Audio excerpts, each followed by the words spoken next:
আমাদের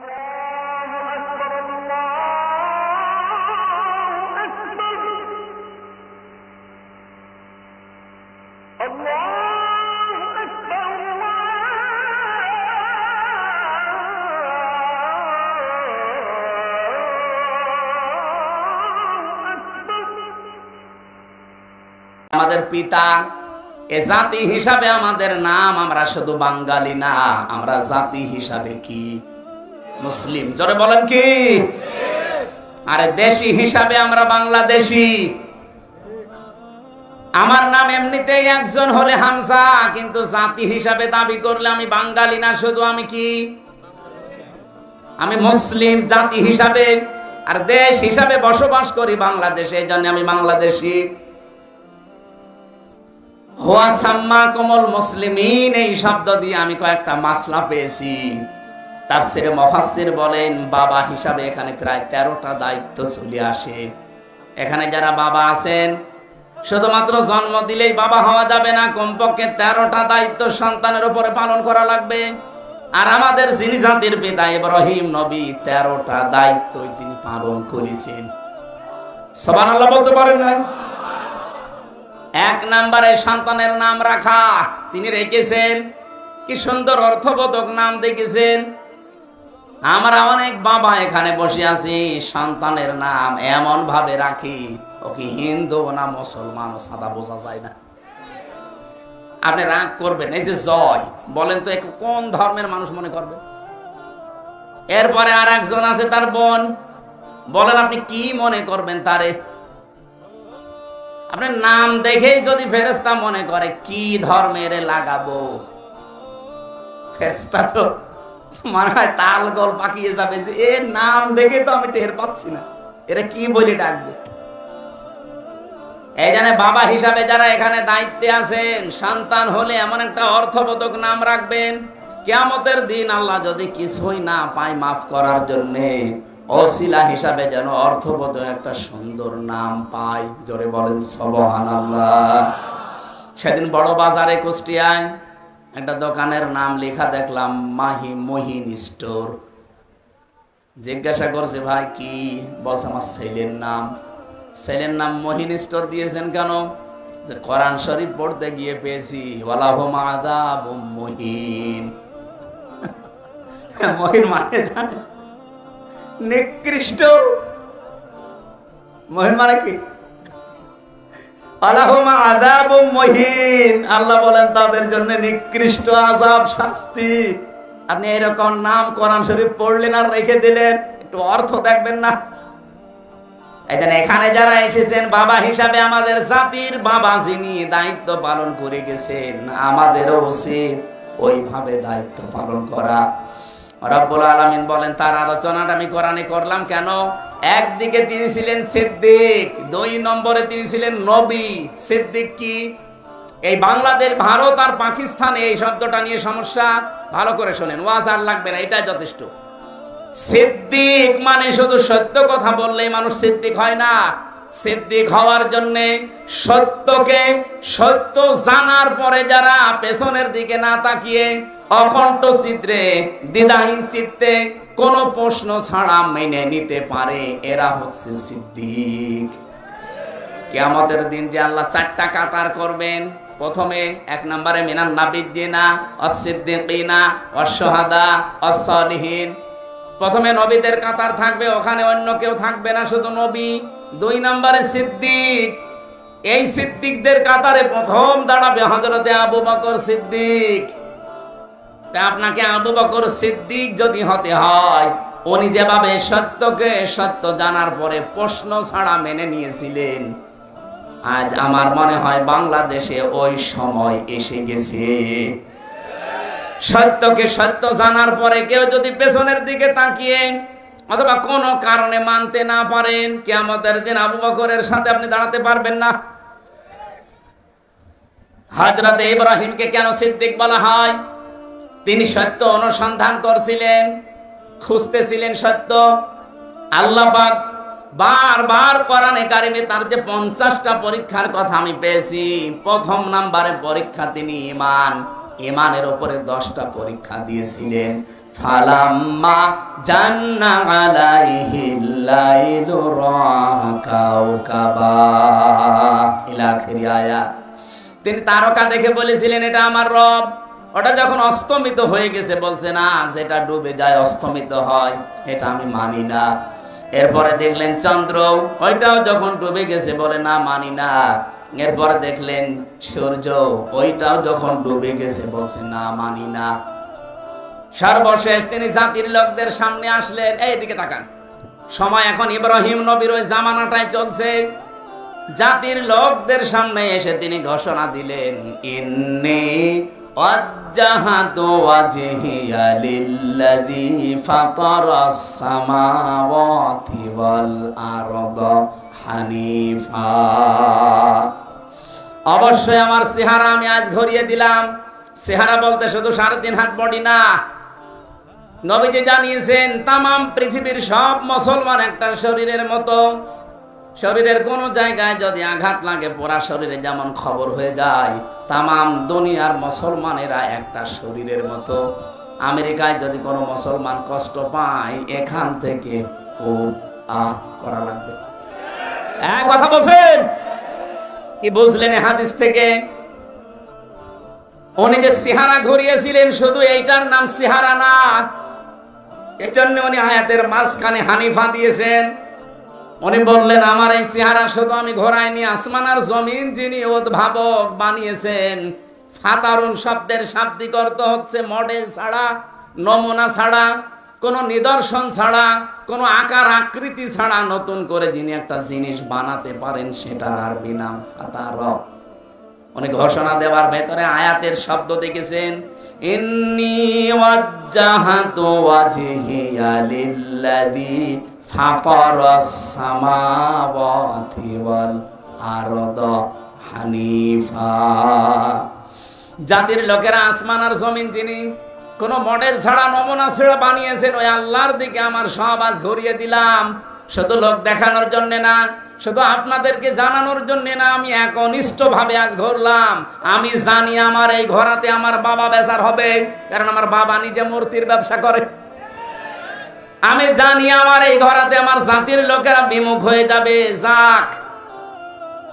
আমার বাড়ির লোকেরা বিমুখ হয়ে যাবে, যাক। হানিফা, আমি একনিষ্ঠ ভাবে আজকে ফিরে আসলাম। ওমান আমিনাল মুশরিকিন, আর আমি ঘোষণা দিচ্ছি আমি কিন্তু মুশরিক না। হযরত ইব্রাহিম তিনি সত্যকে খুঁজতেছিলেন, খুঁজতে অনুসন্ধান করতে যখনই পেয়ে গেছেন, সব কিছুকে বিমুখ করে তিনি সত্যকে মেনে নিয়েছেন। এই জন্য আল্লাহ তার নাম দিয়েছেন খলিল, সিদ্দিক। সুবহানাল্লাহ বলতে পারেন না? আত্তাখাদাল্লাহু ইব্রাহিমা খলিলা, আমি আল্লাহ নিজে ইব্রাহিমকে খলিল, অন্তরঙ্গ বন্ধু হিসাবে গ্রহণ করেছি। আর এখানে বলছেন আমার ইব্রাহিম সিদ্দিক। সত্যকে সত্য জানার পরে কত বাধা ছিল তার, পরিবারের বাধা, বাবা মার বাধা, সমাজের বাধা, রাষ্ট্রের বাধা, সব বাধা উপেক্ষা করে বলেছিলেন হানিফা, আমি একনিষ্ঠ ভাবে ঘুরলাম। আজও বাংলাদেশে ওই সময় চলছে। ৭৩টা দল বাংলাদেশে কাজ করছে, ৭৩টা দল। আপনি বলেন এই দলের ভেতরে 5টা কর্মসূচি যারা পালন করে আল্লাহর ভাষায় তারা সফল। ফালাকতাহামাল আকাবাতা ওয়া মা আদরাকা মাল আকাবা। আল্লাহ পাক বলেন না, সে গিরিপথে যেতে রাজি না। আপনি জানেন গিরিপথ কি? সেটা ফাক্কু রাকাবা।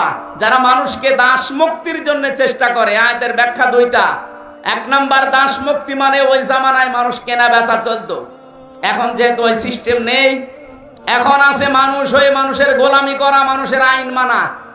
সুতরাং এই বাংলাদেশে মানুষ হয়ে যারা মানুষের গোলামি করে, মানুষের আইনের গোলামি করে, এখান থেকে বের করে যারা আল্লাহর গোলাম বানাতে চায় তারা সফল কাম। আর এই ৭৩টা দলের ভেতরে এই কাজ শুধু ইসলামপন্থী যারা তারা করছে। এদের ভেতরে আবার 1 নম্বরে আছে বাংলাদেশ জামাত ইসলাম। আপনি হিসাব করে মিলান, এদের প্রথম কর্মসূচি এইটা, ফাক্কু রাকাবা। আমরা দাস মুক্ত করতে চাই, মানুষের দাস গোলামি হিসাবে। আপনারা যদি হিসাব করতে চাই আমরা গোলাম হব? বলেন বলেন, আরো জোরে বলেন। এদের নিবন্ধন কেড়ে নিয়েছিল এই একটা কারণে। এরা যদি বলতো যে না আমরা মানুষের দাস, মানুষ আমাদের ক্ষমতায় বসানোর উৎস, এদের জীবন নিবন্ধন কেড়ে নিত না। এরা বলেছিল না জমিন আল্লাহর, এখানে হুকুম চলবে আল্লাহ। এটা রেকর্ড হচ্ছে, তো এই জন্য বলছি সারা দেশে ছড়াচ্ছে। যেখানে যে শুনতেছেন আমি ওপেন বলছি, অনেক বড় বড় আলেমের মুখ দিয়েও আমি শুনেছি তারা বলে বাংলাদেশ জামাত ইসলামের আকীদা ঠিক নেই। আপনি এরকম ডাহা মিথ্যা কথা এই মাজলুম দলের উপরে দিতে পারেন না, আপনি জালেম হয়ে কিয়ামতে উঠবেন। বাংলাদেশ জামাত ইসলামের আকীদা হচ্ছে জমিন আল্লাহর, এখানে সিদ্ধান্ত চলবে আল্লাহ। এর বাইরে যদি জামাত ইসলামের আকীদা থাকে আমি এই মুহূর্তে তওবা করে চলে আসবো। যারা জামাতের এখানে আছে জিজ্ঞাসা করে দেখেন তো আলেমকে, জমিন আল্লাহর আইন চলবে বাবার, জমিন আল্লাহর আইন চলবে মওদুদির। যদি এই কথা ওনারা বলে, ওনাদের সাথে আমি আজকে থেকে আমি তওবা করে চলে আসবো।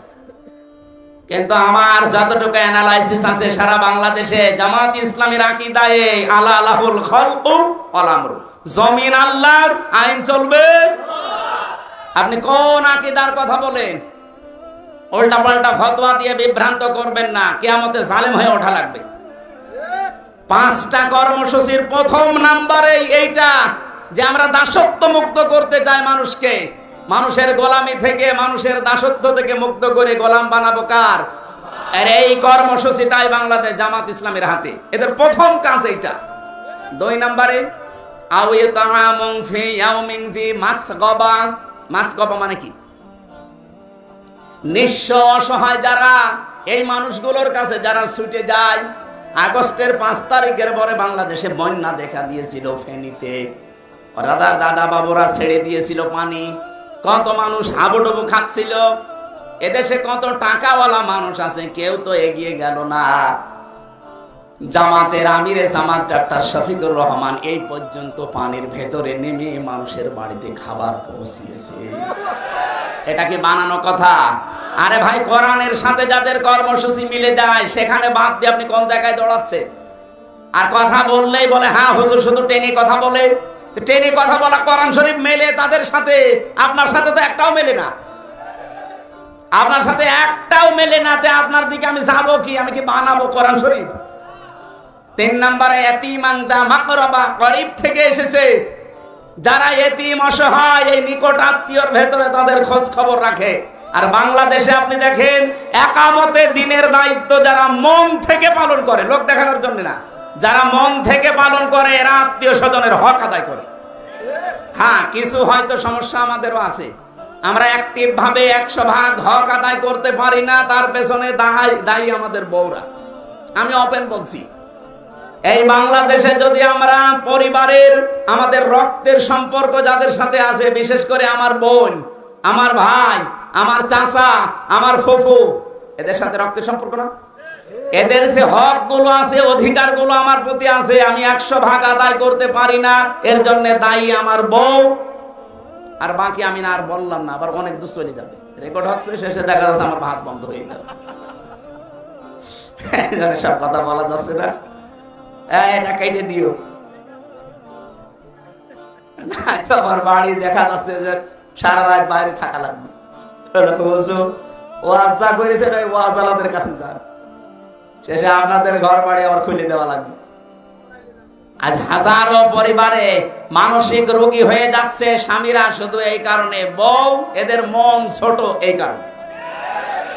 এরকম ছোট মনের বউ দেশে নেই। কার বর মন ছোট? হাত তোলেন তো, কয়েকটা আছে। মেয়েরা যারা এসেছেন আমি তাদেরকে বলছি, সম্মানিতা মা বোনেরা, শুধু নামাজ পড়া, রোজা রাখা, কালো বোরকা পরা এইটাই ইবাদত না। হযরতে খাদিজাতুল কুবরার পুরা জীবনী আমি পড়েছি, 3 বার পড়েছি। আমার এই ছোট্ট মাথার ভেতরে এসেছে এতটুকু, জীবনে তিনি 1 ওয়াক্ত নামাজ পড়েননি, একটা রোজা রাখেননি, জীবনে একদিনও পর্দায় ছিলেন না, একবারও হজও করেননি, 1 টাকা যাকাতও দেননি। কারণ এই বিধানগুলো নাযিল হয়েছিল সব তার ইন্তেকালের পরে, এজন্য উনি মানতে পারেন। অথচ আল্লাহ তাকে নিজে দুনিয়ায় সালাম পাঠিয়েছেন এবং জান্নাতে ঘর বানিয়ে তার জন্য সুসংবাদ দিয়েছেন। তারপর জীবন পড়ে আমি এইটাই পেয়েছি যে জীবনে, সাংসারিক জীবনে কোনোদিন একদিনের জন্য তিনি স্বামী মুহাম্মদ রাসূলুল্লাহর মনে দুঃখ দেননি। এখানে যারা আমরা স্বামী আছি, সম্মানিত মা বোনেরা, আপনারা হয়তো ভিডিও দেখতে পাচ্ছেন, আমি জানি। একটা স্বামী যদি এখানে সত্যি কথা বলে 100 ভাগ আল্লাহর দিকে তাকিয়ে হাত তুলতে পারে যে জীবনে কোনোদিন আজ পর্যন্ত আমার বউ একদিনও আমাকে দুঃখ দেয়নি, কষ্ট দেয়নি, তোলেন তো কোন স্বামী আছেন?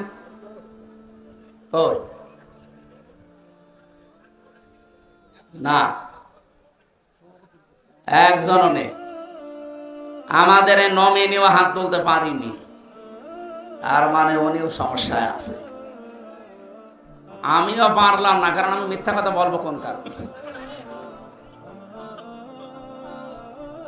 সম্মানিত মা বোনেরা, আশা করছি আপনি বুঝতে পেরেছেন আমি কি বলতে চাই। খাদিজাতুল কুবরাকে অনুসরণ করবেন। কি আপনি কথা বলছেন?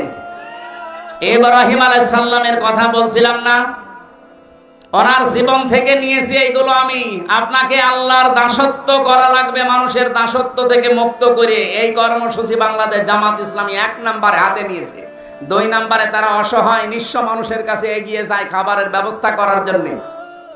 আমিরে জামাত ডাক্তার শফিকুর রহমান হাফিজাহুল্লাহ ঘোষণা দিয়েছে, বাংলাদেশে জামাত ইসলামী থেকে কেউ যদি এমপি হয়, ওর যে সম্পদ নিয়ে এমপি হবে, যদি 100 টাকা নিয়ে এমপি হয়, 5 বছর পরে 100 টাকায় থাকবে, 1 টাকাও বাড়বে না। বাংলাদেশে যত দল এই দেশে রাজনীতি করছে, ওই দলের লোক যদি এই গ্যারান্টি দিতে পারে, আমি তাকে ভোট দেব। দেন। এরকম সৎ সাহস কোন দলের নেতার আছে যে বলতে পারে আমার দলের এমপি যদি হয় 5 বছর পর ওর 1 টাকা বাড়বে না, আরো যা আছে কমবে? আমার মনে হয় কেউ এমপি দাঁড়াবে না। ও সাতার রাস্তায় আমি যাবো কোন কারণে? আমার যা আছে অন্তত 5 বছরে আরো 50,000 বাড়বে, আর ওই এমন রাস্তা 1 টাকাও বাড়াতে পারবে না। এটার প্রমাণ দিয়েছে আমিরে জামাত ডাক্তার কে মাওলানা মতিয়ার রহমান নিজামী রহমতুল্লাহ আলাইহি। মন্ত্রীর দায়িত্ব পালন করে 5 বছর পরে 36 টাকা ফেরত দিয়েছে রাষ্ট্রকে। পৃথিবীর ইতিহাসে এই প্রথম, পৃথিবীর ইতিহাসে এই প্রথম যে দায়িত্ব পালন করে আরো টাকা ফেরত দেয়। আর অন্যান্য দায়িত্বশীল মানুষকে আমরা দেখেছি 5 বছরে তারা 620টা বাড়ি বানিয়েছে। এক কথা বলেন। সেদিন সিঙ্গাপুরে ছিলাম, মালয়েশিয়া, থাইল্যান্ড, ইন্দোনেশিয়া, প্রায় 12-13টা রাষ্ট্র আমি ঘুরছিলাম।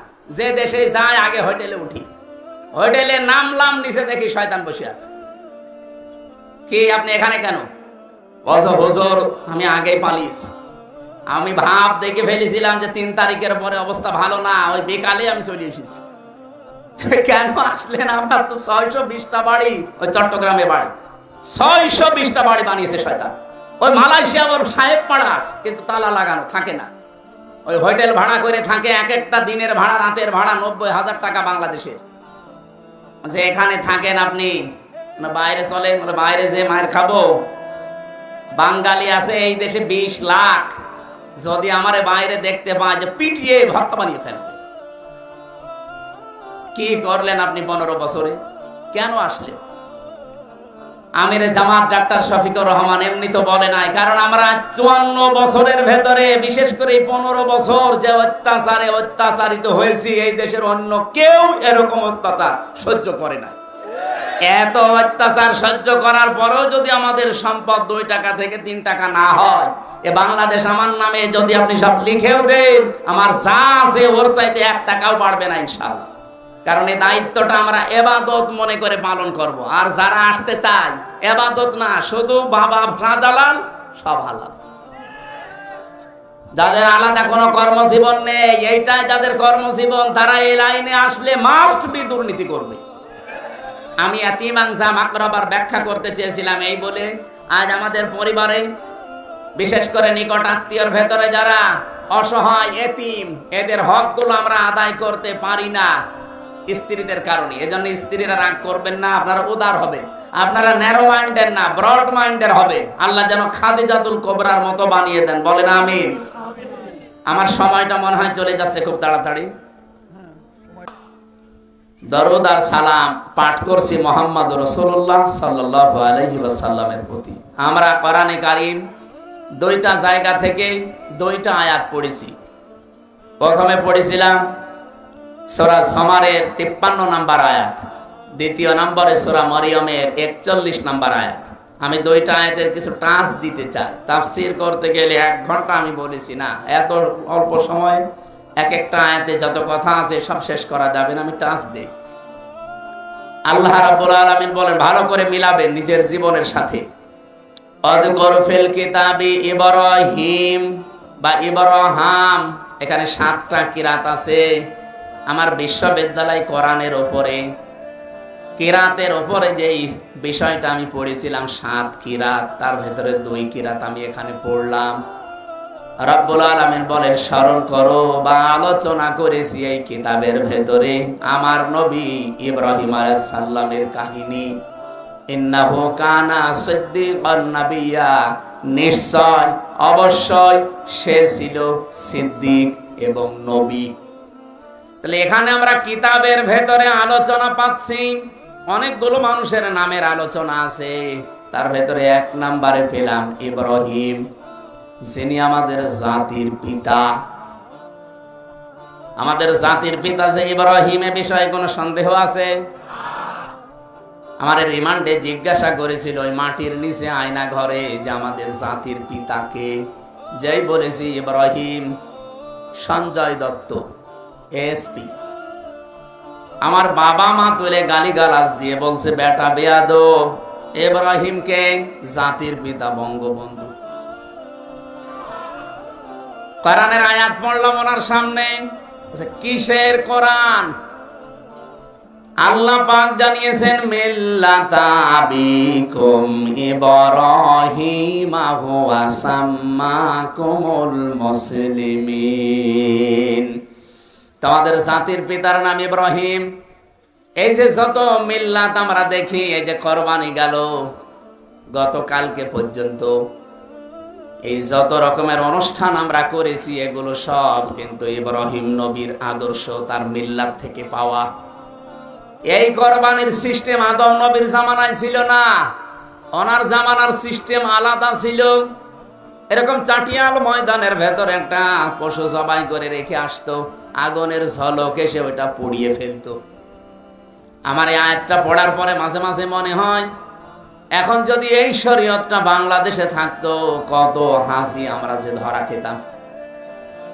কারণ হালাল খাবার, হালাল কর্মজীবন, জীবন পবিত্র, এইরকম মানুষেরটাই শুধু আল্লাহ পুড়িয়ে ফেলতো, বাকি যার হালাল কর্মজীবন নেই তারটা পড়ে থাকতো।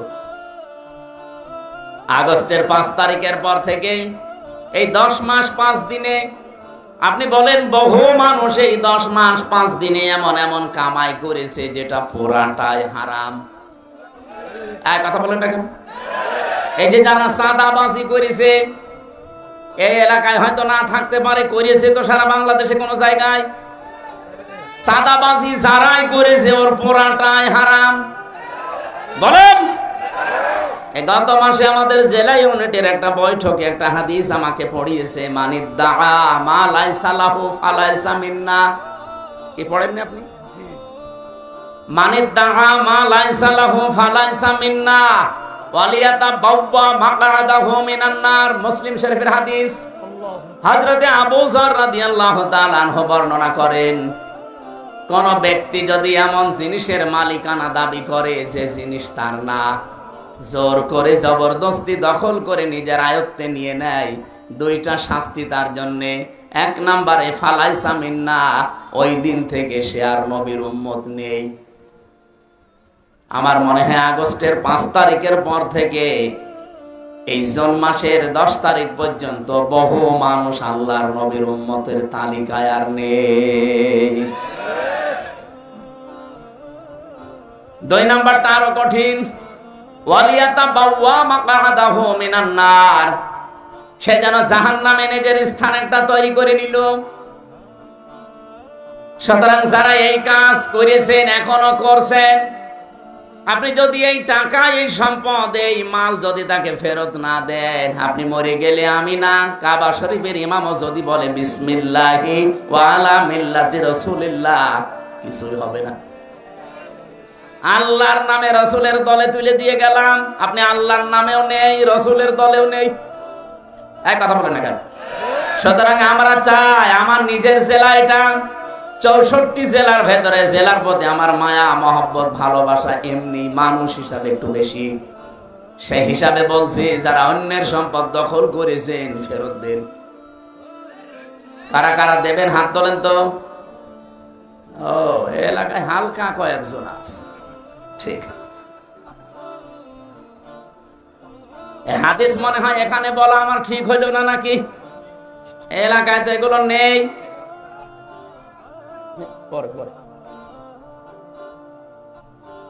বলেন তো এখানে আপনি কি বুঝলেন হাদিসের? এবার টিকা বলি, টিকাটা না বললে অনেকে ভুল বুঝবে।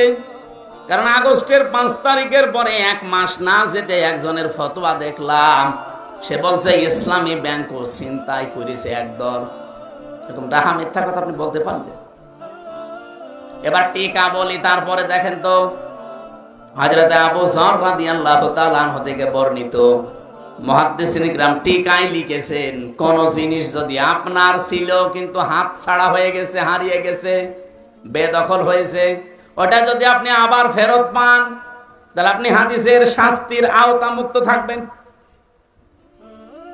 কুমারখালীবাসী ভালো করে একটু শোনেন, ইসলামী ব্যাংক অনেকে বলে এটাও ছিনতাই হয়ে গেছে। কে বলেছে ছিনতাই হয়েছে? যাদের ব্যাংক তারা ফেরত পেয়েছে। ইসলামী ব্যাংকে আপনার বাবার বলেন, যারা মাথার ঘাম পায়ে ফেলে বানিয়েছিল তারা ফেরত পেয়েছে। শুধু ফেরত দিলেই হবে? ওদের তো অন্তত যা ক্ষতি করেছেন ক্ষতিপূরণ দেওয়া লাগবে। ৭৫,০০০ কোটি টাকা এখান থেকে সরিয়েছে, এই টাকাগুলো তাকে দেওয়া লাগবে। যারা এই কথা বলেন যে ইসলামী ব্যাংক তো ছিনতাই হয়ে গেছে, আপনার মুখে কিয়ামতের দিন আল্লাহ সেলাই করে দেবে। এরকম দাহা মিথ্যা কথা আগামী থেকে আর বলবেন না। কিছু মানুষের চরিত্র এখন দেখছি, কথা বললে শুধু মুখ দিয়ে মিথ্যা কথা বের হয়। সেদিন দেখলাম এক চাচা, রাকিব নামে এক চাচা, ওনার ৬-৭ সেশন, আমারও বড়, উনি এখনো সভাপতি। আমার সেই 15 সালে ছাত্র জীবন শেষ হয়ে গেছে, ওর তো আরো 2 বছর আগে 13 সালে শেষ হওয়ার কথা। ও এখনো সভাপতি থাকে কি করে? ওমান আছে কিয়ামত পর্যন্ত সভাপতি থাকবে। গত 2 দিন আগে ঘোষণা দিয়েছে এই দেশ শিবির 1971 সালে রক কেটেছে। 1971 সালে শিবির বলে বাংলাদেশে কিছু ছিল, ও তো প্রতিষ্ঠা হয়েছে 1977 সালে। এক কথা বলছে না কেন? এরকম দাহা মিথ্যা কথা আপনি বলবেন আর দেশের মানুষ শুনবে? অত পাগল দেশের মানুষ আর নেই। এই জন্য অনেকের চরিত্র আজ উদ্ভাসিত হয়ে গেছে। মানুষ বলছে তো পাগল, এ মেয়াদ উত্তীর্ণ গাঁজা খেয়েছে, এ কারণে এরকম কথা। কারণ মেয়াদ উত্তীর্ণ গাঁজা যারা খায় না তারা তো এরকম কথা বলার কথা না। যারা মেয়াদওয়ালা গাঁজা খায়, এই যে লালনের মাঝারে যারা গাঁজা খায় ওরা মেয়াদ উত্তীর্ণ গাঁজা না, মেয়াদওয়ালা গাঁজা খায়, এই জন্য উল্টা পাল্টা বকে না, পড়ে থাকে। কিন্তু যারা মেয়াদ উত্তীর্ণ গাঁজা খায়, যে মানুষগুলো, এই যে কিশোরগঞ্জের একজন আছে ফজলুর রহমান, ফজু পাগলা, নাম শোনেননি? এরপরে চাঁপাই নবাবগঞ্জের স্বামী স্ত্রী মোজাদ্দেদে জামান, ভারতের কামান, আর এই চুয়াডাঙ্গা দোদমিয়া। এই মানুষগুলো যা কথাবার্তারা বলছে, একটা কথা আপনি সত্য পাচ্ছেন, আর এমন এমন কথা বলে যে বিষয়ে তাদের জ্ঞান নেই। অথচ কোরআনের নির্দেশ ওয়ালা তাকফু মা লাইসা লাকা বিহি ইলমুন, যে বিষয়ে জ্ঞান নেই মুখ খুলবা না। আর ওরা যেটা জানে না ওটা বেশি করে বলে। আপনি আন্দাজে কেন বলতে গেলেন যে 1971 সালে শিবির যারা তারা রক কেটেছে? এরকম দাহা মিথ্যা কথা মানুষ শুনবে। এদের জন্ম 1977 সালে। আমি কি বানিয়ে বলছি? এই জন্য যেই জিনিস যার ছিল কিন্তু হারিয়ে ফেলেছিল, ওইটা যদি সে ফেরত পায় এই হাদিসের শাস্তির আওতা মুক্ত থাকবে। সে নবীর উম্মত থেকে বের হয়ে যাবে না, জাহান্নামে তার স্থান তৈরি হবে না। সুতরাং ইসলামী ব্যাংক যাদের ছিল তারা ফেরত পেয়েছে, এই হাদিস তাদের জন্য না। কিন্তু যে জিনিস যার না, সে যদি জোর করে ওইটা নিয়ে নেয়, জবরদস্তি করে দখল করে নেয়, আল্লাহর কসম আপনি নবীর উম্মত আর নেই। আপনি যতই নামাজ পড়েন, রোজা রাখেন, কে কথা বললেন না কেন? আশা করছে আপনি হাদিসের এই বাংলা ভাষা বুঝে ফেলেছেন। এরপরেও যদি কার কপালে হেদায়েত না আসে, এ দোষ আমির হামজা কার? আল্লাহর দোষ। হেদায়েত পাওয়ার যোগ্যতা থাকা লাগবে না, আল্লাহ আন্দাজে হেদায়েত দেবে। সুতরাং যোগ্যতা অর্জন করেন, হেদায়েত পাওয়া যাবে। আমরা কিতাবের ভেতরে আমাকে যে রিমান্ডে এই প্রশ্নটা করার পরে যেই বলেছে ইব্রাহিম নবী আমাদের জাতির পিতা, উনি বলছে না, হিন্দু মানুষ বলতেই পারে। কিন্তু পাশাপাশি দেখলাম একজন এসপি, ওই লোকটার নাম শেখ ইমরান হোসেন। নাম কেমন সুন্দর দেখেছে, নামের আগে আবার কি, এটা আসল না ডুপ্লিকেট, ওই চাকরি নেওয়ার জন্য লাগিস। এই শেখ সাহেব এসে বলছে, হ্যাঁ জাতির পিতা আপনি বঙ্গবন্ধুকে মানেন না, আপনি কোন দেশের মানুষ? কেন বাংলাদেশের? না না, এই দেশে বাস করতে হলে জাতির পিতা বঙ্গবন্ধুকে মানা লাগবে। আমি কোরআনের বাইরে চলে যাচ্ছে, বলছে যাক। এই ছিল দেশের অবস্থা। অথচ জাতির পিতা ইব্রাহিম এ ঘোষণা হামজা দিয়েছে কে? বলেন বলেন। আল্লাহ বলেন হুয়া সাম্মাকুমুল মুসলিমিন, তিনি তোমাদের নাম মুসলমান রেখেছেন। এই হুয়ার ফাইল হয় আল্লাহ তাআলা নিজে অথবা ইব্রাহিম নবী, যেহেতু তিনি আমাদের পিতা। এ জাতি হিসাবে আমাদের নাম, আমরা শুধু বাঙালি না, আমরা জাতি হিসাবে কি মুসলিম। জোরে বলেন কি? আরে দেশি হিসাবে আমরা বাংলাদেশি। আমার নাম এমনিতেই একজন হলে হামজা, কিন্তু জাতি হিসাবে দাবি করলে আমি বাঙালি না, শুধু আমি কি, আমি মুসলিম জাতি হিসাবে। আর দেশ হিসাবে বসবাস করি বাংলাদেশে, এই জন্য আমি বাংলাদেশি। হুয়া সাম্মাকুমুল মুসলিমিন, এই শব্দ দিয়ে আমি কয়েকটা মাসলা পেয়েছি।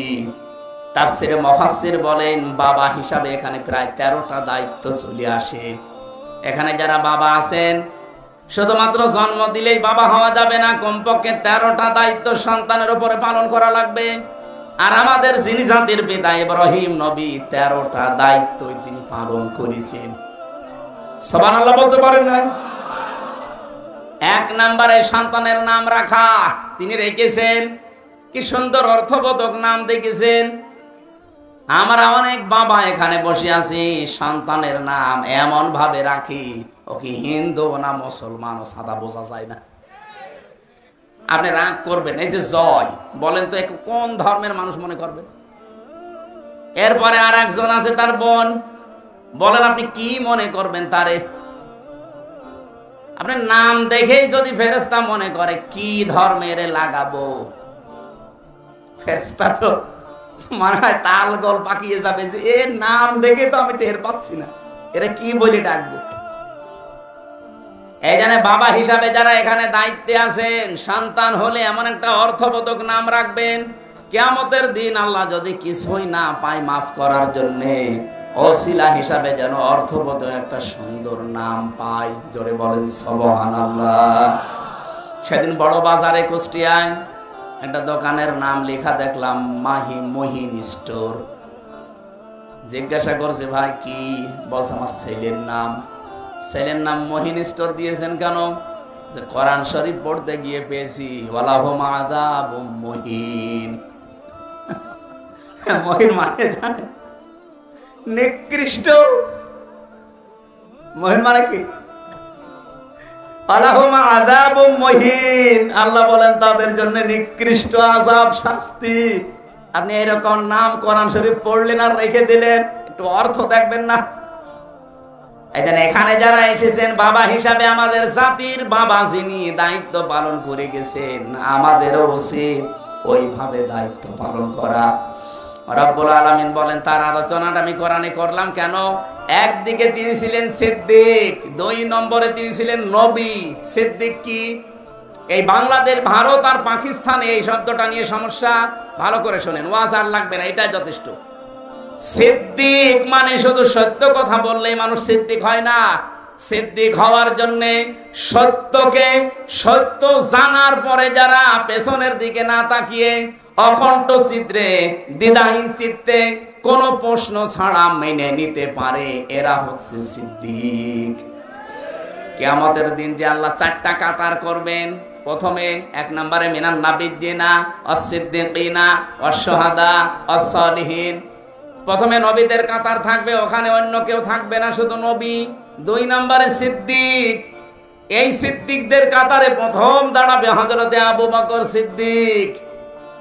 তা আপনাকে আবু বকর সিদ্দিক যদি হতে হয়, উনি যেভাবে সত্যকে সত্য জানার পরে প্রশ্ন ছাড়া মেনে নিয়েছিলেন, আজ আমার মনে হয় বাংলাদেশে ওই সময় এসে গেছে।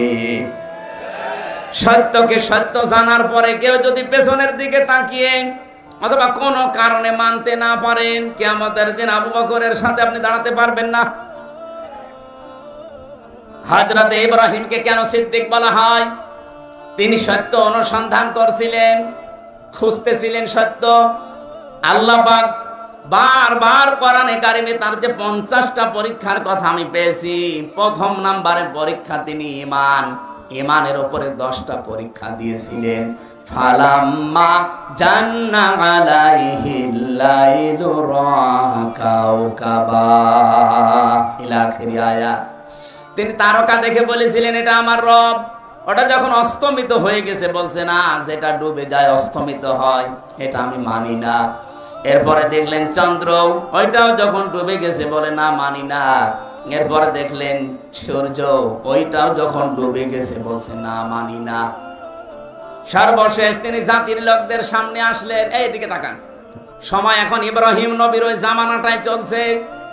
জাতির লোকদের সামনে এসে তিনি ঘোষণা দিলেন, ইন্নী ওয়াজ্জাহাতু ওয়াজহিয়া লিল্লাযী ফাতারাস সামাওয়াতি ওয়াল আরদা হানিফা।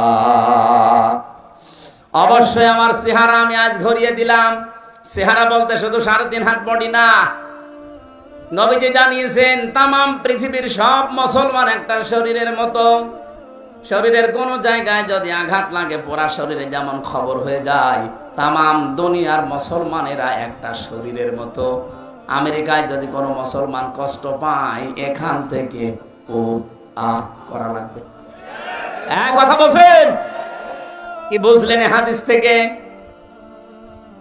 উনি যে চেহারা ঘুরিয়েছিলেন, শুধু এইটার নাম চেহারা না, এই জন্য উনি আয়াতের মাঝখানে হানিফা দিয়েছেন। উনি বললেন আমার এই চেহারা শুধু আমি ঘোরাইনি, আসমান আর জমিন যিনি উদ্ভাবক বানিয়েছেন। ফাতারুন শব্দের শাব্দিক অর্থ হচ্ছে মডেল ছাড়া, নমুনা ছাড়া, কোনো নিদর্শন ছাড়া, কোনো আকার আকৃতি ছাড়া নতুন করে যিনি একটা জিনিস বানাতে পারেন, সেটার আরবি নাম ফাতার। উনি ঘোষণা দেওয়ার ভেতরে আয়াতের শব্দ দেখেছেন, ইন্নী ওয়াজ্জাহাতু ওয়াজহিয়া লিল্লাযী ফাতারাস সামাওয়াতি ওয়াল আরদা হানিফা। জাতির লোকেরা আসমান আর জমিন যিনি কোন মডেল ছাড়া, নমুনা ছাড়া বানিয়েছেন, ওই আল্লাহর দিকে আমার সব আজ ঘুরিয়ে দিলাম। শুধু লোক দেখানোর জন্য না, শুধু আপনাদেরকে জানানোর জন্য না, আমি একনিষ্ঠ ভাবে আজ ঘুরলাম। আমি জানি আমার এই ঘোরাতে আমার বাবা বেজার হবে, কারণ আমার বাবা নিজে মূর্তির ব্যবসা করে। আমি জানি আমার এই ঘোরাতে আমার জাতির লোকেরা বিমুখ হয়ে যাবে, যাক। আমার বাড়ির লোকেরা বিমুখ হয়ে যাবে, যাক। হানিফা, আমি একনিষ্ঠ ভাবে আজকে ফিরে আসলাম। ওমান আমিনাল মুশরিকিন, আর আমি ঘোষণা দিচ্ছি আমি কিন্তু মুশরিক না। হযরত ইব্রাহিম তিনি সত্যকে খুঁজতেছিলেন, খুঁজতে অনুসন্ধান করতে যখনই পেয়ে গেছেন, সব কিছুকে বিমুখ করে তিনি সত্যকে মেনে নিয়েছেন। এই জন্য আল্লাহ তার নাম দিয়েছেন খলিল, সিদ্দিক। সুবহানাল্লাহ বলতে পারেন ভাই? আত্তাখাদাল্লাহু ইব্রাহিমা খলিলা, আমি আল্লাহ নিজে ইব্রাহিমকে খলিল, অন্তরঙ্গ বন্ধু হিসাবে গ্রহণ করেছি। আর এখানে বলছেন আমার ইব্রাহিম সিদ্দিক।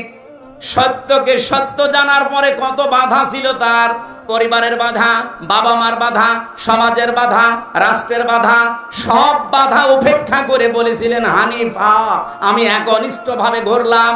আজও বাংলাদেশে ওই সময় চলছে।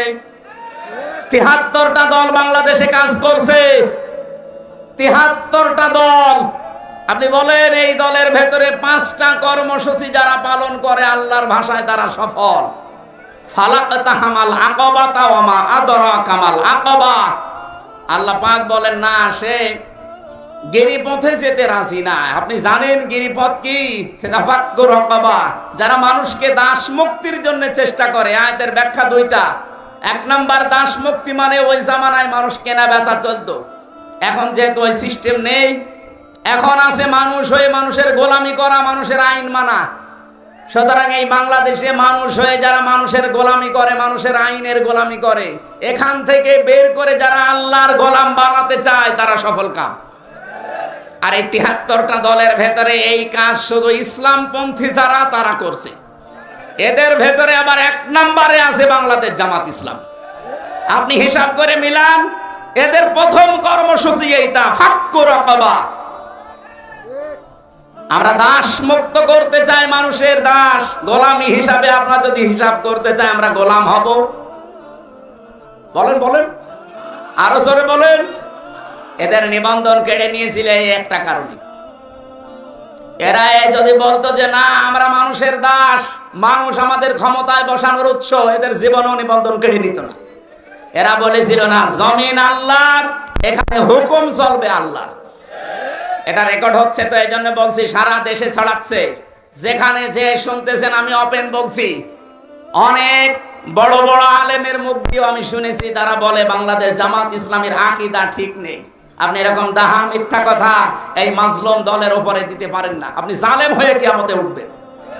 বাংলাদেশ জামাত ইসলামের আকীদা হচ্ছে জমিন আল্লাহর, এখানে সিদ্ধান্ত চলবে আল্লাহ। এর বাইরে যদি জামাত ইসলামের আকীদা থাকে আমি এই মুহূর্তে তওবা করে চলে আসবো। যারা জামাতের এখানে আছে জিজ্ঞাসা করে দেখেন তো আলেমকে, জমিন আল্লাহর আইন চলবে বাবার, জমিন আল্লাহর আইন চলবে মওদুদির। যদি এই কথা ওনারা বলে, ওনাদের সাথে আমি আজকে থেকে আমি তওবা করে চলে আসবো। কিন্তু আমার যতটুকু অ্যানালাইসিস আছে, সারা বাংলাদেশে জামাত ইসলামের আকীদায়ে আলা আলাহুল খালকু ওয়াল আমরু, জমিন আল্লাহর, আইন চলবে। আপনি কোন আকীদার কথা বলেন? উল্টা পাল্টা ফতোয়া দিয়ে বিভ্রান্ত করবেন না, কিয়ামতে জালেম হয়ে ওঠা লাগবে। 5টা কর্মসূচির প্রথম নাম্বারে এইটা যে আমরা দাসত্ব মুক্ত করতে চাই মানুষকে, মানুষের গোলামি থেকে, মানুষের দাসত্ব থেকে মুক্ত করে গোলাম বানাবো কার? আর এই কর্মসূচিটাই বাংলাদেশ জামাত ইসলামের হাতে। এদের প্রথম কাজ এইটা। 2 নম্বরে মাসগবা মানে কি? নিঃস্ব অসহায় যারা, এই মানুষগুলোর কাছে যারা ছুটে যায়। আগস্টের 5 তারিখের পরে বাংলাদেশে বন্যা দেখা দিয়েছিল ফেনীতে, দাদা বাবুরা ছেড়ে দিয়েছিল পানি, কত মানুষ হাবুডুবু খাচ্ছিল। এদেশে কত টাকাওয়ালা মানুষ আছে, কেউ তো এগিয়ে গেল না। জামাতের আমিরে জামাত ডাক্তার শফিকুর রহমান এই পর্যন্ত পানির ভেতরে নেমে মানুষের বাড়িতে খাবার পৌঁছিয়েছে। এটা কি বানানো কথা? আরে ভাই, কোরআনের সাথে যাদের কর্মসূচি মিলে যায় সেখানে বাদ দিয়ে আপনি কোন জায়গায় দৌড়াচ্ছেন? আর কথা বললেই বলে হ্যাঁ হুজুর শুধু টেনে কথা বলে। টেনে কথা বলা কোরআন শরীফ মেলে তাদের সাথে, আপনার সাথে তো একটাও মেলে না। আপনার সাথে একটাও মেলে না, তে আপনার দিকে আমি যাবো কি? আমি কি বানাবো কোরআন শরীফ? 3 নম্বরে ইয়াতীমান দা মাকরাবা, গরীব থেকে এসেছে। যারা এতিম অসহায়, এই নিকট আত্মীয়র ভেতরে তাদের খোঁজ খবর রাখে। আর বাংলাদেশে আপনি দেখেন একামতে দিনের দায়িত্ব যারা মন থেকে পালন করে, লোক দেখানোর জন্য না, যারা মন থেকে পালন করে এরা আত্মীয় স্বজনের হক আদায় করে। হ্যাঁ, কিছু হয়তো সমস্যা আমাদেরও আছে, আমরা অ্যাক্টিভ ভাবে 100% হক আদায় করতে পারি না, তার পেছনে দায়ী আমাদের বউরা। আমি ওপেন বলছি, এই বাংলাদেশে যদি আমরা পরিবারের, আমাদের রক্তের সম্পর্ক যাদের সাথে আছে, বিশেষ করে আমার বোন, আমার ভাই, আমার চাচা, আমার ফুফু, এদের সাথে রক্তের সম্পর্ক না, এদের যে হক গুলো আছে, অধিকার গুলো আমার প্রতি আছে, আমি 100% আদায় করতে পারি না, এর জন্য দায়ী আমার বউ। আর বাকি আমি না আর বললাম না, আবার অনেক দূর চলে যাবে, রেকর্ড হচ্ছে, শেষে দেখা যাচ্ছে আমার ভাত বন্ধ হয়ে গেল। সব কথা বলা যাচ্ছে না, এটা কেটে দিও।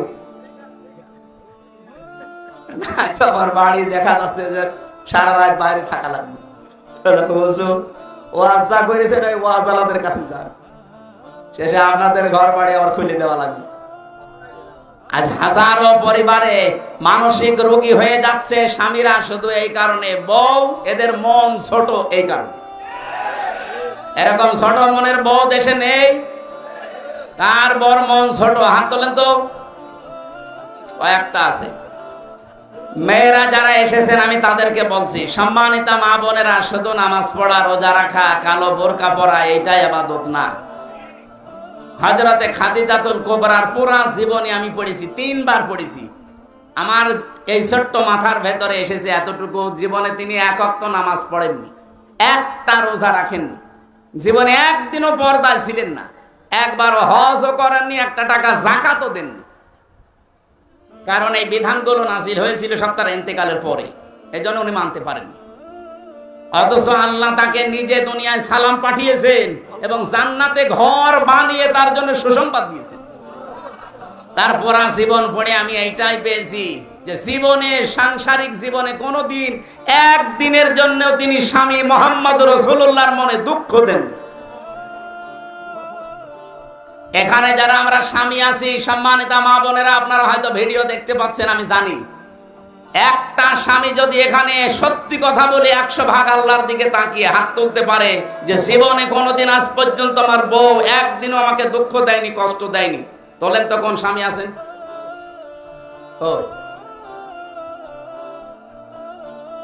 না, একজনও নেই। আমাদের নমিনিও হাত তুলতে পারিনি, তার মানে উনিও সমস্যায় আছে। আমিও পারলাম না, কারণ আমি মিথ্যা কথা বলবো কোন কারণে? সম্মানিতা মা বোনেরা, আশা করছি আপনি বুঝতে পেরেছেন আমি কি বলতে চাই। খাদিজাতুল কুবরাকে অনুসরণ করবেন। কি আপনি কথা বলছেন? ইব্রাহিম আলাইহিস সালামের কথা বলছিলাম না? ওনার জীবন থেকে নিয়েছি এইগুলো আমি। আপনাকে আল্লাহর দাসত্ব করা লাগবে, মানুষের দাসত্ব থেকে মুক্ত করে। এই কর্মসূচি বাংলাদেশ জামাত ইসলামী 1 নম্বরে হাতে নিয়েছে। 2 নম্বরে তারা অসহায় নিঃস্ব মানুষের কাছে এগিয়ে যায় খাবারের ব্যবস্থা করার জন্য। আমিরে জামাত ডাক্তার শফিকুর রহমান হাফিজাহুল্লাহ ঘোষণা দিয়েছে, বাংলাদেশে জামাত ইসলামী থেকে কেউ যদি এমপি হয়, ওর যে সম্পদ নিয়ে এমপি হবে, যদি 100 টাকা নিয়ে এমপি হয়, 5 বছর পরে 100 টাকায় থাকবে, 1 টাকাও বাড়বে না। বাংলাদেশে যত দল এই দেশে রাজনীতি করছে, ওই দলের লোক যদি এই গ্যারান্টি দিতে পারে, আমি তাকে ভোট দেব। দেন। এরকম সৎ সাহস কোন দলের নেতার আছে যে বলতে পারে আমার দলের এমপি যদি হয় 5 বছর পর ওর 1 টাকা বাড়বে না, আরো যা আছে কমবে? আমার মনে হয় কেউ এমপি দাঁড়াবে না। ও সাতার রাস্তায় আমি যাবো কোন কারণে? আমার যা আছে অন্তত 5 বছরে আরো 50,000 বাড়বে, আর ওই এমন রাস্তা 1 টাকাও বাড়াতে পারবে না। এটার প্রমাণ দিয়েছে আমিরে জামাত ডাক্তার কে মাওলানা মতিয়ার রহমান নিজামী রহমতুল্লাহ আলাইহি। মন্ত্রীর দায়িত্ব পালন করে 5 বছর পরে 36 টাকা ফেরত দিয়েছে রাষ্ট্রকে। পৃথিবীর ইতিহাসে এই প্রথম, পৃথিবীর ইতিহাসে প্রথম যে দায়িত্ব পালন করে আরো টাকা ফেরত দেয়। আর অন্যান্য দায়িত্বশীল মানুষকে আমরা দেখেছি 5 বছরে তারা 620টা বাড়ি বানিয়েছে। কথা বলেন। সেদিন সিঙ্গাপুরে ছিলাম, মালয়েশিয়া, থাইল্যান্ড, ইন্দোনেশিয়া, প্রায় 12-13টা রাষ্ট্র আমি ঘুরছিলাম। যে দেশে যাই আগে হোটেলে উঠি, হোটেলে নামলাম, নিচে দেখি শয়তান বসে আছে। কি আপনি এখানে কেন? হুজুর আমি আগেই পালিয়েছি। আমি ভাব দেখে ফেলেছিলাম যে 3 তারিখের পরে অবস্থা ভালো না, ওই বিকালে আমি চলে এসেছি। কেন আসলেন? আপনার তো 620টা বাড়ি, ওই চট্টগ্রামে বাড়ি, 620টা বাড়ি বানিয়েছে শয়তান। ওই মালয়েশিয়া ওর সাহেব পাড়া আছে, কিন্তু তালা লাগানো থাকে না। ওই হোটেল ভাড়া করে থাকে, এক একটা দিনের ভাড়া, রাতের ভাড়া 90,000 টাকা বাংলাদেশের। যে এখানে থাকেন আপনি, বাইরে চলে, বাইরে যে মায়ের খাবো। বাঙালি আছে এই দেশে 20 লাখ, যদি আমারে বাইরে দেখতে পায় যে পিটিয়ে ভর্তা বানিয়ে ফেলবে। কি করলেন আপনি 15 বছরে? কেন আসলেন? আমিরে জামাত ডাক্তার শফিকুর রহমান এমনি তো বলে নাই, কারণ আমরা 54 বছরের ভেতরে, বিশেষ করে 15 বছর যে অত্যাচারে অত্যাচারিত হয়েছি, এই দেশের অন্য কেউ এরকম অত্যাচার সহ্য করে না। এত অত্যাচার সহ্য করার পরেও যদি আমাদের সম্পদ 2 টাকা থেকে 3 টাকা না হয়, এ বাংলাদেশ আমার নামে যদি আপনি সব লিখেও দেন, আমার যা আছে ওর চাইতে 1 টাকাও বাড়বে না ইনশাআল্লাহ। কারণ এই দায়িত্বটা আমরা ইবাদত মনে করে পালন করব। আর যারা আসতে চায়, ইবাদত না, শুধু বাবা শাহজালাল সব হালাল। যাদের আলাদা কোনো কর্মজীবন নেই, এইটাই যাদের কর্মজীবন, তারা এই লাইনে আসলে মাস্ট বি দুর্নীতি করবে। আমি ইয়াতীম আনজাম আকরাবার ব্যাখ্যা করতে চেয়েছিলাম এই বলে, আজ আমাদের পরিবারে বিশেষ করে নিকট আত্মীয়র ভেতরে যারা অসহায় এতিম, এদের হকগুলো আমরা আদায় করতে পারি না স্ত্রীদের কারণে। এজন্য স্ত্রীরা রাগ করবেন না, আপনারা উদার হবে, আপনারা ন্যারো মাইন্ডের না ব্রড মাইন্ডের হবে। আল্লাহ যেন খাদিজাতুল কুবরার মতো বানিয়ে দেন, বলেন আমিন। আমার সময়টা মনে হয় চলে যাচ্ছে খুব তাড়াতাড়ি। আমরা পয়েন্টগুলো পুরাটা শেষ করতে পারছি না। সূরা বালাদ থেকে এই তাফসীরটা দেখবেন। আমাদের জাতির পিতা 1 নম্বরে সিদ্দিক ছিলেন, এই কারণে তিনি সত্যকে অনুসন্ধান করতে করতে যখন পেয়ে গেছেন, সব কিছু পেছনে ফেলে তিনি গ্রহণ করেছিলেন। আর আমাদের চোখে আঙ্গুল দিয়ে দেখিয়ে দেয় যে এগুলো সত্যবাদীদের নিদর্শন, এরপরও মানুষ মানতে চায় না পেছনের টানে। তা আপনি সত্যবাদী কিয়ামতে সিদ্দিক হয়ে উঠবেন কোন কারণে? আপনাকে জীবনে আল্লাহ আবু বকর সিদ্দিকের কাতারে দাঁড় করাবে না। আবু বকর সিদ্দিকের কাতারে দাঁড় করাতে হলে আপনাকে অবশ্যই সিদ্দিক এই মুহূর্তে হওয়া লাগবে। আমি যতগুলো দলের নাম বললাম, বলেন তো মানুষকে মানুষের দাসত্ব থেকে মুক্ত করার জন্য সর্বাত্মকভাবে চেষ্টা চালাচ্ছে বাংলাদেশ জামাত ইসলাম ছাড়া অন্য কেউ। যদি পান অন্য কেউ এরকম অ্যাক্টিভ ভাবে দায়িত্ব পালন করছে, আপনি সেখানে যোগ দেন, কোনো অসুবিধা নেই। কিন্তু এমন কোন জায়গায় যাওয়া যাবে না আরো যারা মানুষের গোলামি করার জন্য মানুষকে বাধ্য করে। তিনি 2 নম্বরে ছিলেন নবিয়্যা, সিদ্দিকুন নবিয়্যা, তিনি নবী ছিলেন। এই নবীর ব্যাখ্যা আবার বিস্তারিত আছে ফি জিলালিল কোরআনের ইবনে কাসিরে।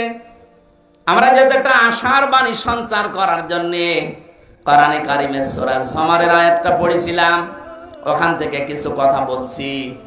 আপনি হতাশ হবেন না, ভেঙে পড়বেন না। قل يا عبادي الذين أسرفوا على أنفسهم لا تقنطوا من رحمة الله। আল্লাহ পাক বলেন, হে নবী আপনি বলুন আমার বান্দা বান্দীদেরকে নফসের উপরে জুলুম করে শয়তানের ধোঁকায় পড়ে যারা নিজেদেরকে বরবাদ করে দিয়েছো, তারা নিজেদেরকে বরবাদ করে ফেলেছো, তারা আল্লাহর রহমত থেকে নৈরাশ হয়ে যেও না, ফিরে আসো। ইন্নাল্লাহা ইয়াগফিরুদ যুনুবা জামিআ, অবশ্যই আমার আল্লাহ সব অপরাধ ক্ষমা করে দিচ্ছে এবং দিবে। আল্লাহ যদি বলতেন শুধু ক্ষমা করে দিয়েছে, তাহলে এখানে মাঝির সিগা দিতেন, ইয়াগফির দিয়েছেন, এরপরে জামবুন না দিয়ে যুনুব দিয়েছেন বহু বচন। এই জন্য আমরা এমন আল্লাহ পেয়েছি যার 2টা নাম আয়াতের পরে আল্লাহ নিজেই দিলেন, ইন্নাহু হুয়াল গফুরুর রহিম। আল্লাহ একদিকে গফুর আর একদিকে রহিম, জোরে বলেন সুবহানাল্লাহ। এই যে বিশাল একটা ক্ষমা, আপনি হিসাব করে দেখেছেন, ইন্নাল্লাহা, অবশ্যই আল্লাহ, ইয়াগফিরুজ যুনুবা জামিআ। আল্লাহ ইয়াগফিরুজ যুনুবা পর্যন্ত দিলেই তো আমরা অর্থ করে ফেলতাম, আবার জামিয়া দিলেন কেন? একটা গুনাহ আপনার বাকি থাকবে না যদি সত্যি আপনি আল্লাহর কাছে তওবা করে ফিরে আসতে পারেন। এখন তাওবা কি? এই বাংলাদেশে এই শব্দটা নিয়ে বেশি ভেজাল আছে। এখানে আল্লাহ আয়াতের পরবর্তীতে এই যে ক্ষমার বিশাল ঘোষণা আল্লাহ দিলেন, এই ক্ষমা যদি কেউ পেতে চান, আল্লাহ বলেন 2টা শর্ত মানা লাগবে আর একটা সময় মেনটেন করা লাগবে। ওয়ানিবু ইলা রাব্বিকুম ওয়াসলিমু লাহু মিন ক্বাবলি আইয়াতিয়াকুমুল আযাবু সুম্মা লা তুনসারুন। এই ক্ষমা পেতে হলে, কোন ক্ষমা? আপনি তাওবার যে ক্ষমা আছে, তাওবার ইস্তেগফার কিন্তু এক না। আপনি সব সময় আস্তাগফিরুল্লাহ আস্তাগফিরুল্লাহ পড়তে পারেন, আপনার গুনাহ মাফ হবে। কিন্তু তাওবা যদি কোনো মানুষ করে, আর এই ক্ষমা যদি পেতে চান, তাওবার ক্ষমা শুধু তওবা করলে অপরাধগুলো আল্লাহ মাফ করে না, পুরা জায়গাটা আল্লাহ নেকি দিয়ে পাল্টিয়ে দেয়। ফাউলাইকা ইউবাদদিলুল্লাহু সাইয়্যাতিহিম হাসানাত। এই মানুষগুলোই তারা যাদের অপরাধগুলো আল্লাহ পাল্টিয়ে বদল করে পুরাটা নেকি দিয়ে ভরাট করে দিয়েছে। তাওবা এটা মহান এই ক্ষমা, এই তাওবা যদি কেউ গ্রহণ করাতে চায়, এক নাম্বার শর্ত হচ্ছে ও আনিবু ইলা রাব্বিকুম, তাকে রবের দিকে ফিরে আসা লাগবে আমাদের জাতির পিতা ইব্রাহিমের মতো। ওয়া আসলিমু লাহু মিন ক্বাবলি, আত্মসমর্পণ করা লাগবে ইব্রাহিমের মতো। কখন করবে? এই দুইটা শর্ত মানবে কখন? মিন ক্বাবলি আয়াতিয়াকুমুল আযাব সুম্মা লা তুনসারুন, ওই আযাব আসার পূর্বে, যখন আর আমাদেরকে সাহায্য করা হবে না, আমাদের সাহায্য করা হবে না কখন বলেন তো? বলেন বলেন। মরণের সময়। মরণের সময় যেহেতু আমাদের আর কোনো সাহায্য নেই, আর মরণ আসবে 41 সালে। যারা টার্গেট দিয়েছিলেন, আপনি কোন আশায় দিয়েছিলেন? আমি বসে আছি, দাঁড়া বসে, গ্যারান্টি আমার হাতে নেই, আর আপনি একবারে টার্গেট দিয়ে দিলেন যে 41 সাল। আপনার কি আজরাইলের সাথে কোনো কথা ছিল? বলেন। এখানে আয়াতে আমরা পেয়েছি তিনটা বিষয়, দুইটা শর্ত মানা লাগবে যদি কেউ জীবনের অপরাধ সব মাফ করে ওই জায়গাটা নেকি দিয়ে ভরাট করতে চান। এটার নাম তাওবা। আর তাওবার শর্ত তিনটা। এক নাম্বার, আপনাকে অপরাধ স্বীকার করা লাগবে। বাংলাদেশে এই সিস্টেম নেই, অপরাধ করে একজনের কাছে, স্বীকার করে আরেকজনের কাছে। এই যে এখন হজে যারা গেছে, দেখেন কাবার গিলাফ ধরে কাটতেছে। আরে ভাই, আপনি কাবার গিলাফ ধরে আল্লাহর কাছে কাটবেন, আপনি কি অপরাধ আল্লাহর কাছে সব করেছেন? এই 15 বছরে যারা ভোট দিতে দেয়নি, তারা অপরাধ করেছে এই দেশের 18 কোটি মানুষের কাছে। এক কথা বলেন না কেন? আর আপনি এখন কাঁদছেন যে আল্লাহ আমারে মাফ করে দিন। জীবনও আপনাকে আল্লাহ মাফ করবে না। আপনি কি আল্লাহর কাছে দোষ করেছেন? আমার 33 বছর বয়স, আমি 18 বছর থেকে ভোট দিতে আরম্ভ করলে 3 বার ভোট দিতে পারতাম, একবারও পারি নাই। এই 15 বছরে যারা দায়িত্ব ছিল, এরা কি বৈধ আমার দৃষ্টিতে না অবৈধ? আপনাদের দৃষ্টিতে আপনি বৈধ বলেন, আপনি যেভাবেই হোক, মরা মানুষ তো ভোট দিয়েছে, কিন্তু আমি তো পারি নাই। তাহলে আমার দৃষ্টিতে তারা অবৈধ ছিল। কথা বলে না কেন? আমার এই হক, এই অধিকারটা যারা কেড়ে নিয়েছে, ওরা যদি আমার কাছে মাফ না চায়, কাবা শরীফের কাছে মাফ চায়, মাফ হবে? এইরকম মাফি অনেকে চায়। এই জন্য তাওবার প্রথম নিয়ম, অপরাধ যার কাছে স্বীকার করবেন তার কাছে। আর এইটাই বাংলাদেশে এস্টাবলিশ করা লাগবে আগামীতে। অপরাধ যার কাছে করবেন, স্বীকার করবেন তার কাছে। 2 নম্বরে অনুশোচনা করবেন, অনুতপ্ত হবেন। 3 নম্বরে জীবনে এই কাজ আর করব না, ফিরে আসলাম, এর নাম তাওবা। এই 2টা শর্ত মেনে নেওয়া, আল্লাহর দিকে ফিরে আসা, আল্লাহর সামনে আত্মসমর্পণ করা, অনেক বলতে যত সহজ মনে হচ্ছে এত সহজ। এই কঠিন 2টা বিষয় মানুষ কখন মানবে?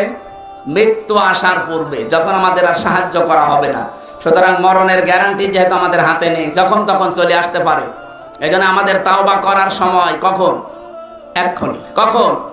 আজকে এই মন থেকে এখানে তওবা করবেন। আমি আল্লাহর দিকে ফিরে আসলাম, ইব্রাহিম নবীর মতো বহু কিছু আমার ছাড় দেওয়া লাগতে পারে, আমার বাবাও আমার শত্রু হয়ে যেতে পারে, আমার পরিবার, আমার সমাজ, আমার রাষ্ট্র পর্যন্ত আমার পেছনে লাগতে পারে। এই কথা বলেন না কেন? তারপরও আমি যেহেতু পিতার সন্তান, আমি অবৈধ সন্তান না, আমি জাতির পিতার সন্তান। বাবা আমার যেরকম ছিল, সন্তান আমি হব ওই রকম। যেমন ছিলেন আমাদের ভাই হযরত ইসমাঈল আলাইহিস সালাম। কে ছিলেন না? তিনি আল্লাহর জন্য সব কিছুকে বিসর্জন দিয়েছিলেন। ফালাম্মা আসলামা ওয়া তাল্লাহু লিল জাবিন, আসলামা 2 বছর যখন তারা 2 জনে রাজি হয়ে গেছে, এগ্রি হয়ে গেছে, ওয়া তাল্লাহু লিল জাবিন, ইসমাঈলকে যখন শুইয়ে ফেলেছে, আল্লাহ তখন ডাক দিয়েছে, অনাদাইনা ওয়া ইয়া ইব্রাহিম। সুতরাং আজকে সময় এসেছে, এই দেশের দায়িত্বে যারা আছেন তারা ইব্রাহিম নবীর ভূমিকা পালন করবেন আল্লাহর বিধান পালন করতে গিয়ে। আর আমরা যারা জনগণ আছি 18 কোটি, আমাদের উচিত হবে আমরা ইসমাইল নবীর মতো যদি গলাও দেওয়া লাগে, অন্তত গলা দিতেও আমরা রাজি আছি না নেই? বলেন বলেন। অবশ্যই আমাদের আশা আগামীতে এই দেশে আল্লাহর এই কোরআন 56,000 বর্গ মাইলে কায়েম হবে ইনশাআল্লাহ। সে আশাবাদ ব্যক্ত করছি। আর তাওবার যে নিয়ম বললাম, এটা আমি সহ প্রত্যেকে যেন মানতে পারি।